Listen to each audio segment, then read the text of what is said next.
Genesis, we read how Jehovah created humans out of clay and breathed life into them, then placed them in a garden where all was to be provided for them without working or doing anything other than maintain their obedience to Jehovah.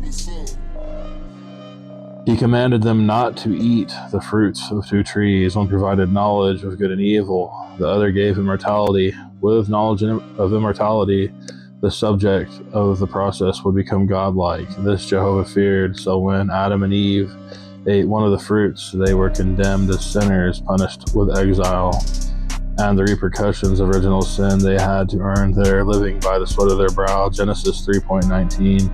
And women would bring forth their children in suffering. Genesis 3:16. As existential punishments, for example, so now mankind must simply wait to be saved by divine grace. Jehovah did not need mankind. He only wanted them to love and praise him of their own free will. This was the reason he supposedly endowed them with free will in the first place. On the other hand, Ahura Mazda engaged in a cosmic struggle with the forces of evil, ignorance, stupidity, violence, cruelty, sickness, and poverty. The battlefield has become a material universe created by the wise Lord to trap, confine, and defeat the forces of Angra Mainyu.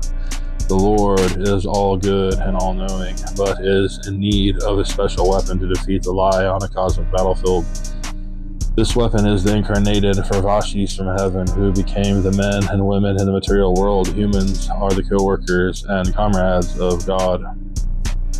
Needed to win the struggle against evil, the wise Lord wants humanity to develop into knowing and immortal beings. This has been promised to humanity as a result of the voluntary act of incarnation. In the first myth, man has no real purpose or meaning. In that of the Mazdans, man is an essential necessity for the salvation of the world. If a parent makes vague rules and then punishes and disowns the child for his first infraction, and the parent never ceases calling the child an unnecessary complication worthy of nothing, a damned sinner, and a total idiot, what kind of person would you expect that child to grow to be? We live in a world that is a result of the acceptance of this myth and image of mankind. The Mazdan myth stresses that humanity is the child, friend, and colleague and comrade of the parent, being a vital and necessary part of the strategy of the truth to defeat the lie. Man and the soul of man, Varvashis, are fully enfranchised into the pantheon of worthy beings in the universe. This parent has appreciation and respect for the child, calls it a pride and joy, instills in it ambition and sense of purpose and meaningfulness. This child has made the great and noble choice of volunteering to fight for the good. Now we ask the question again, what kind of person would you expect that child to grow to be? If you treat your students with disrespect and discouragement, you get one result. If you treat them with respect and encouragement, you get quite another.